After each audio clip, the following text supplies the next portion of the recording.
Transformer में जो चीज यूज हो रही है that is Faraday law of electromagnetic induction. ठीक है, अब मुझे Faraday law of electromagnetic induction क्या होता है, क्या होता है, what is Faraday law of electromagnetic induction? हाँ भाई, Faraday law electromagnetic induction online बताओ। फैराडे लॉ,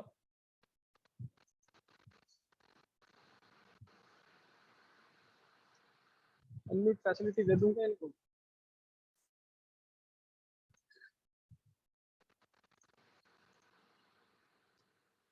हाँ बताओ भाई, अनम्यूट करके बताओ।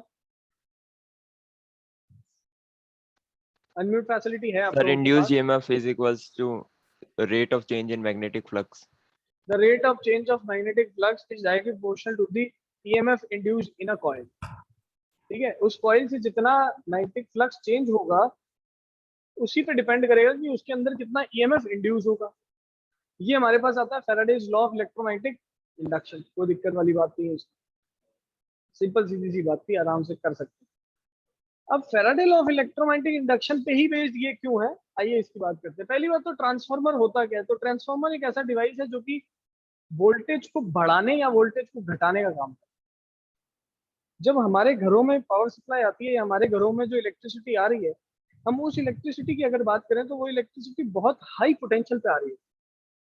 मतलब जब पावर हाउस से हमारे घरों तक इलेक्ट्रिसिटी को ट्रांसमिट किया जाता है तो बहुत हाई पोटेंशियल पे किया जाता है, क्योंकि बीच रास्ते में बहुत लॉसेज हो जाते हैं। अब कुछ हो तो किलोमीटर की लेंथ की वायर लगी हुई है, तो हम जानते हैं रेजिस्टेंस जो होता है वायर का वो डायरेक्टली प्रोपोर्शनल किसके होता है, लेंथ के। तो जितनी लंबी वायर होगी उतना ज्यादा उसका रेजिस्टेंस होगा, और जितना ज्यादा रेजिस्टेंस होगा उतना हीट होगी, और जितनी हीट डेवलप होगी उतने लॉस आएंगे, उतने लॉस आएंगे सर्किट में।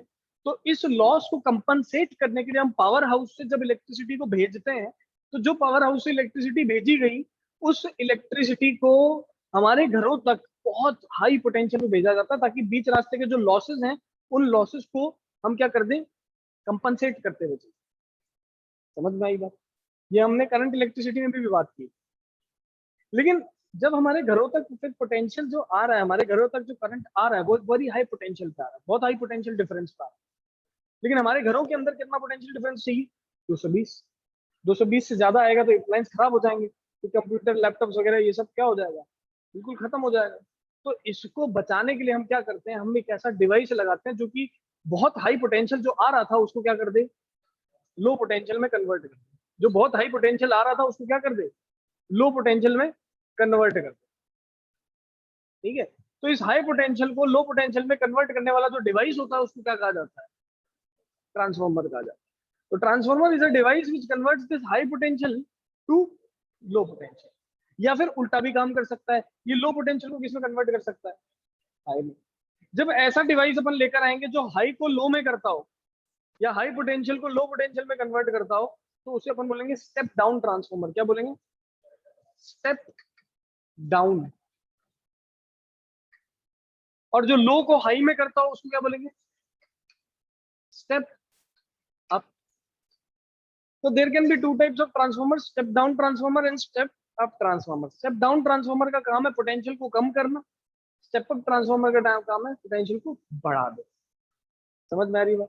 ठीक है, अब ये वर्क किस पे करते हैं, तो इसका टोटल जो प्रिंसिपल है जिसपे ये वर्क करते हैं, तो यहाँ लिखता हूं प्रिंसिपल, दैट इज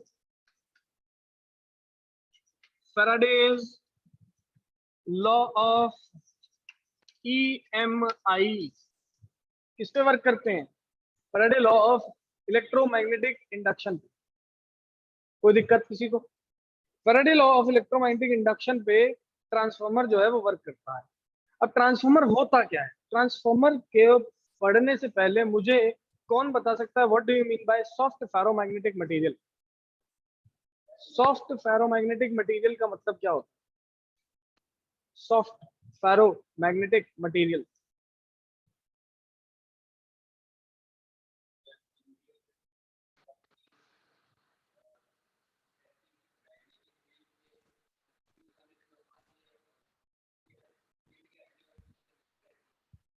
तो सॉफ्ट कहते हैं, हार्ड कहते हैं?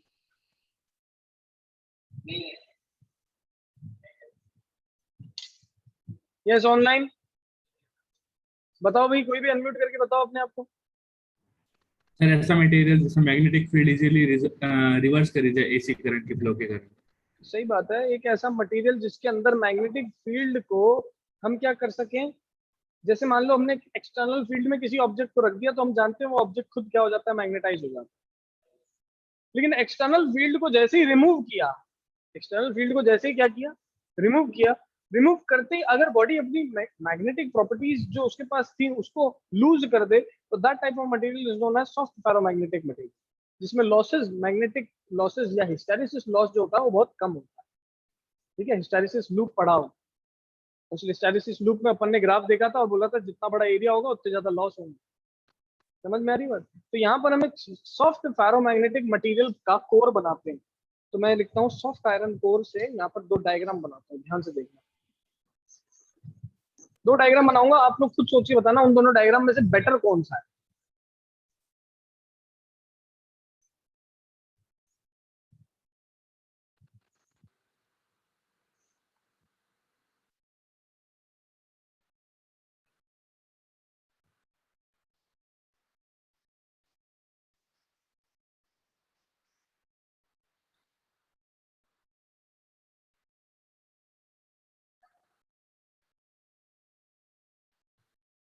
एक तो मैंने डायग्राम ये बना दिया,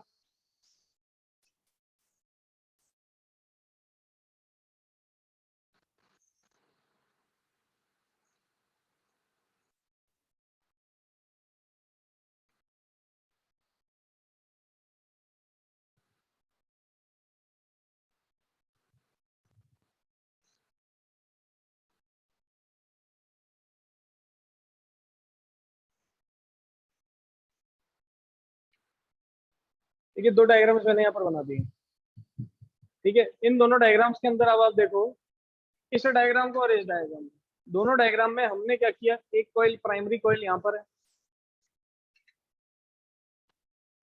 and this is the secondary coil. फिर से यहाँ पर प्राइमरी कॉइल है, सेकेंडरी कॉइल। मैं आपसे एक चीज पूछना चाहता हूँ, ध्यान से समझना। Primary coil, secondary coil, Faraday law depend करता है rate of change of magnetic flux पे। मैग्नेटिक फ्लक्स होता है किसी के द्वारा मैग्नेटिक फील्ड होगी, वो किसी लूप से एसोसिएट हो जाएगा, बी डॉट ए करेंगे, मैग्नेटिक फ्लक्स निकलेगा।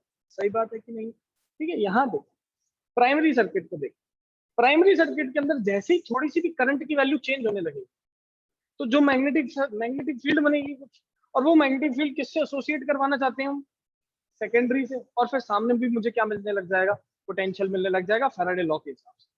अब दो डायग्राम मैंने आपको बनाए हैं, प्राइमरी कॉइल से मैग्नेटिक फील्ड यहाँ पे भी बन रही है, प्राइमरी कॉइल से मैग्नेटिक फील्ड यहाँ पे भी बन रही है।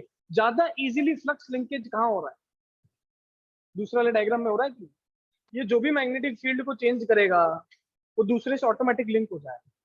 लेकिन इसमें देखो यहाँ पर ये अलग बाउंडिंग हो रखी है, यहाँ पे अलग बाउंडिंग हो रखी है। जो मैग्नेटिक फील्ड ये बनाएगा कुछ इससे एसोसिएट होगा लेकिन पूरा नहीं होगा। तो ज्यादा बेटर कौन है, फर्स्ट केस और सेकंड केस?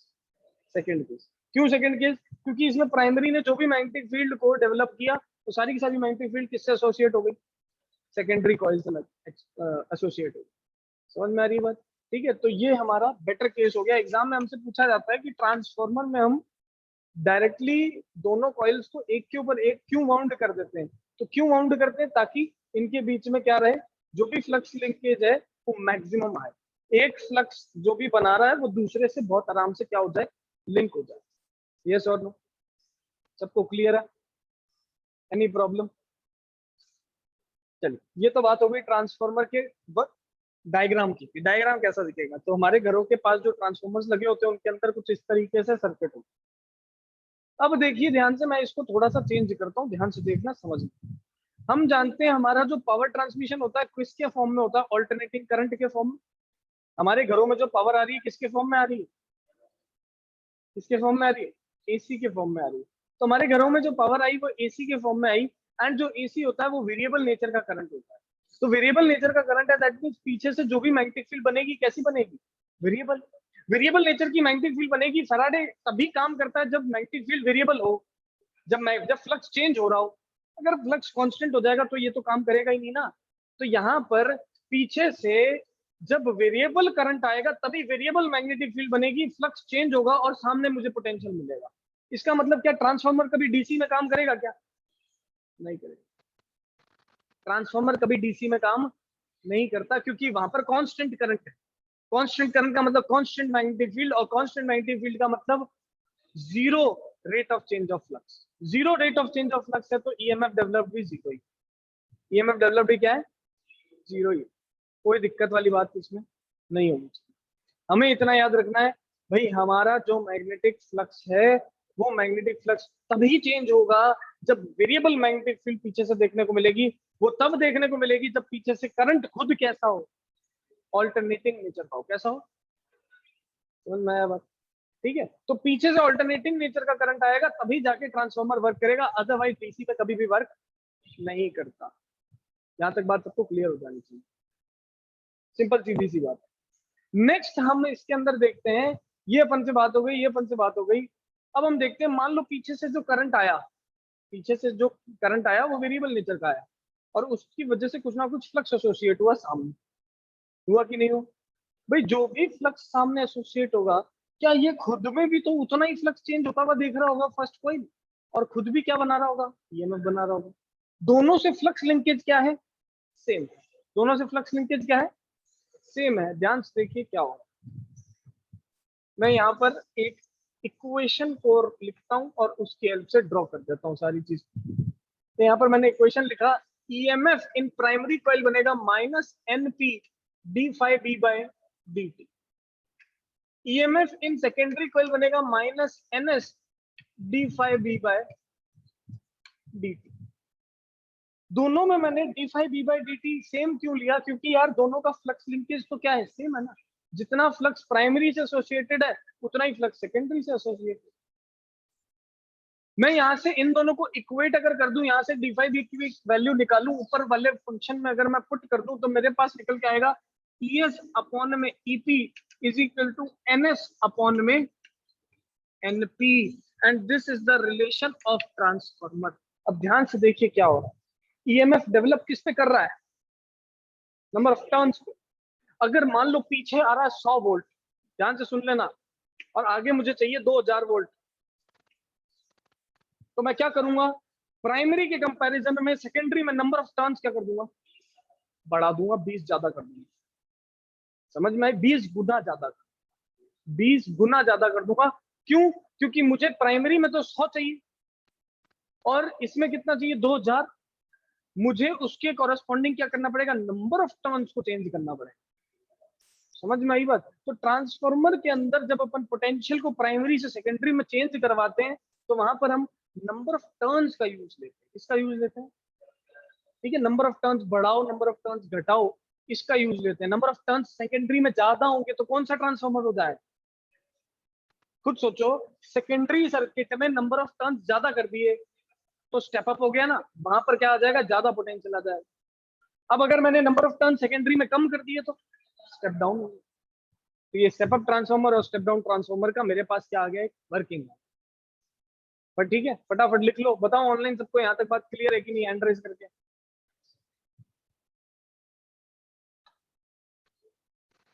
लिख लो यहाँ तक फटाफट।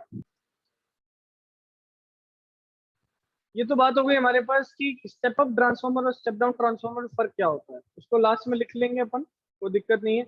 उससे पहले मैं बात करता हूँ, let us suppose that the power loss is 0। मान लेते हैं कि कोई लॉस ही नहीं है सर्किट, एफिशिएंसी 100%, तो जो इनपुट पावर होगी आउटपुट पावर के बराबर होगी। अगर एफिशिएंसी सर्किट की क्या हो? 100% हो, तो इनपुट पावर आउटपुट पावर के क्या होगी? बराबर। तो मैं लिख देता हूँ, let us suppose that the efficiency of the circuit is 100%। अगर एफिशिएंसी सर्किट की 100% हो तो power input should be equal to power. अब पावर इनपुट क्या होगा? Potential of input multiplied by current of input. तो पोटेंशियल इनपुट का तो मैं ES EP से लिख रहा हूँ ना, और करंट कैसे लिख रहा हूँ? IP से लिख दूंगा। सिमिलरली मैं यहाँ पर क्या कर देता हूँ? यहाँ पर ES कर देता हूँ और IS कर देता हूँ। तो यहाँ से मेरे पास ES अपॉन EP की वैल्यू क्या आ जाती है? बताओ, ES अपॉन EP की वैल्यू क्या आ जाएगी? IP बाय IS, और इस फॉर्मूले में एक और चीज ऐड हो जाती है जो कि है is equal to IP by IS। तो ये करंट, नंबर ऑफ टर्न्स और पोटेंशियल के बीच में एक रिलेशन आ जाता है, जो कि एग्जामिनेशन के अंदर, एग्जामिनेशन पॉइंट ऑफ व्यू से हमारे पास काफी ज्यादा इंपॉर्टेंट है। ठीक है, क्या एजम्पशन लिया है, अंडरलाइनिंग प्रिंसिपल क्या लिया है इसके पीछे? तो अंडरलाइनिंग प्रिंसिपल ये है कि आपका जो यहाँ पर एफिशिएंसी है सर्किट का, दैट एफिशिएंसी इज 100%। 100% एफिशिएंसी का मतलब होता है नो पावर लॉस। और क्या कभी सर्किट में नो पावर लॉस हो सकता है? हो ही नहीं सकता। तो कभी ना कभी कुछ ना कुछ लॉस तो होगा ही होगा, और वो लॉसेस किस फॉर्म में होते हैं तो वो आगे अपन देखते हैं, लॉसेस इन ट्रांसफॉर्मर के नाम से पढ़ेंगे। ठीक है, अभी सिर्फ इतना याद रखना है कि कभी भी 100% एफिशिएंसी नहीं होती, लेकिन हम जब भी क्वेश्चंस करेंगे ना, हम 100% एफिशिएंसी मानते हुए ही करेंगे। जितने भी न्यूमेरिकल्स हम करने वाले हैं ट्रांसफॉर्मर के ऊपर बेस्ड, सारे न्यूमेरिकल्स के अंदर हम क्या मानेंगे? That the efficiency is 100%, that there is no power loss. दे सकते हैं, आ सकते हैं, लेकिन अगर क्वेश्चन में मेंशन नहीं है तो हमें क्या करना है? अगर क्वेश्चन में पोटेंशियल के बारे में कुछ नहीं बताना तो हम VRMS लेते हैं ना, वैसे ही फंडा ये। अगर क्वेश्चन में कुछ नहीं बता रखा तो हमारे पास हमेशा क्या होगा? 100% एफिशिएंसी ही होगा। ठीक है, यहाँ तक लिख लिया सबने? चलिए अब अपन स्टेप अप और स्टेप डाउन ट्रांसफार्मर को एक्सप्लेन कर देते हैं। तो यहाँ पर मैं लिख देता हूँ, what is do you mean by step up transformer and step down transformer. So step up की अगर बात करें तो सेकेंडरी में नंबर ऑफ टर्न्स प्राइमरी के नंबर ऑफ टर्न्स से क्या हो, और स्टेप डाउन की अगर बात करें तो number of turns in the secondary should be less than number of turns in primary. इसके कारण होगा क्या? तो इसके कारण ES EP से बराबर हो जाएगा। यहाँ पर इसके कारण क्या होगा? ES EP से छोटा हो जाएगा। करंट की बात हम नहीं कर रहे, हम ट्रांसफार्मर की हेल्प से क्या करते हैं, सिर्फ पोटेंशियल की बात करते हैं। करंट तो डिपेंड रेजिस्टेंस पे करेगा, इस पे करेगा कि आगे रेजिस्टेंस क्या है, प्राइमरी सर्किट में रेजिस्टेंस क्या है, सेकेंडरी सर्किट में रेजिस्टेंस क्या है, फिर ओम्स लॉ लगाएंगे, करंट आ जाएगा। लेकिन ये तो हम फैराडे लॉ से बता पा रहे हैं। ये कौन सा लॉ यूज हो रहा है? फैराडे लॉ यूज हो रहा है। फैराडे लॉ रेजिस्टेंस के बारे में बात करता है क्या? डायरेक्टली नहीं करता, EMF के बारे में बात करता है। करंट जब निकालोगे तो आप रेजिस्टेंस यूज करो।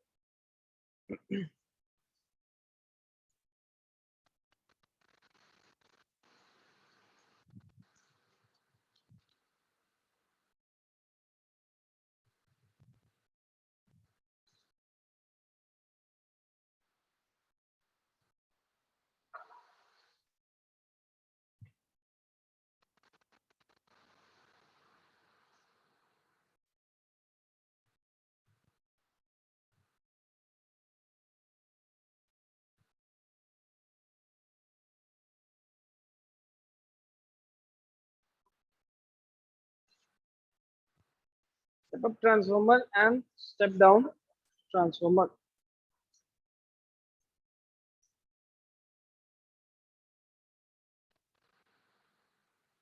कोई भी इसमें दिक्कत वाली बात अपनी नहीं है। चलिए अब इसके बाद आता है लॉसेस इन ट्रांसफार्मर। ट्रांसफार्मर में लॉस कितने तरीके से हो सकते हैं? सबसे पहला कॉमन लॉस क्या होता है? हीट। हीट किसकी वजह से जनरेट होता है? रेजिस्टेंस, एडी करंट और हिस्टैरिसीस। हिस्टैरिसीस। बिल्कुल सही है, हिस्टैरिसीस हो गया। और मैग्नेटिक फ्लक्स। मैग्नेटिक फ्लक्स, बिल्कुल सही। देखिए ध्यान, हमारे पास सर्किट के अंदर लॉसेस जो क्रिएट हो रहे हैं, those losses are being created by, first of all देखिए यहाँ पर वायर्स एसोसिएटेड है। जहां कहीं पे भी वायर्स एसोसिएटेड है, वायर्स का खुद का कुछ ना कुछ क्या होगा। जहां रेजिस्टेंस एसोसिएटेड है वहां पर क्या होता है? Heating effect. क्या होता है? तो अल्टीमेटली कुछ लॉस, पावर लॉस किस फॉर्म में हो जाएगा? हीट के फॉर्म में। तो पहला पावर लॉस किस फॉर्म में हो रहा है? हीट के फॉर्म में हो रहा है। तो मैं यहाँ पर लिख देता हूं,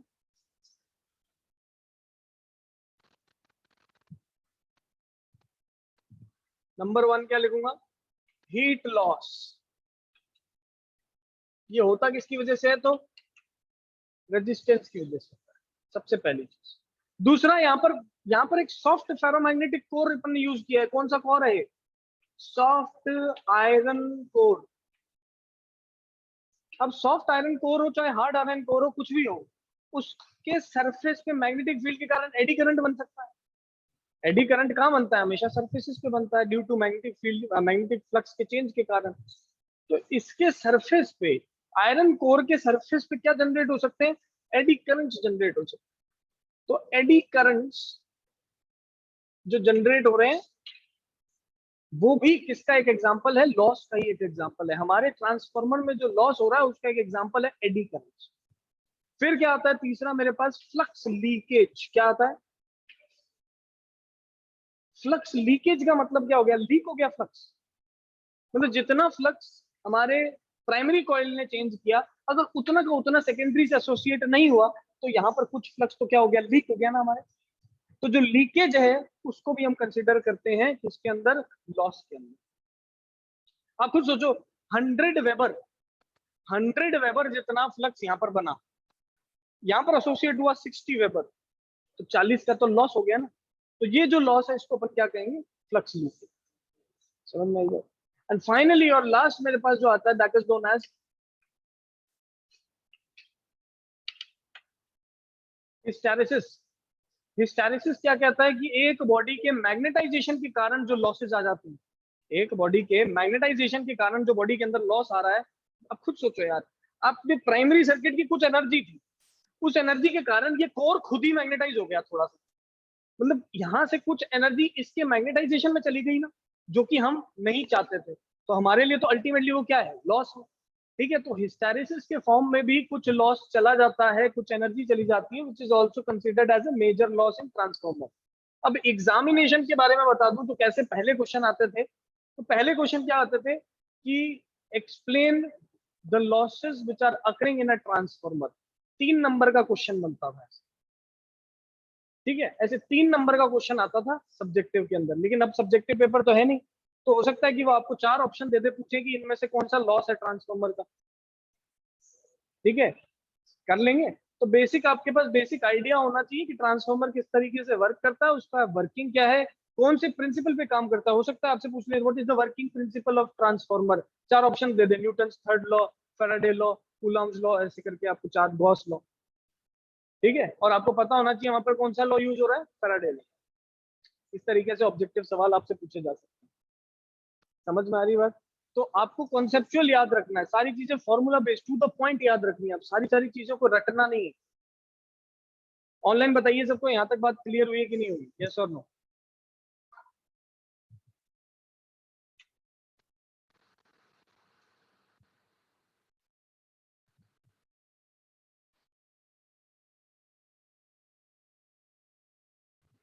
तो फिर आज की क्लास को यहीं पे अपन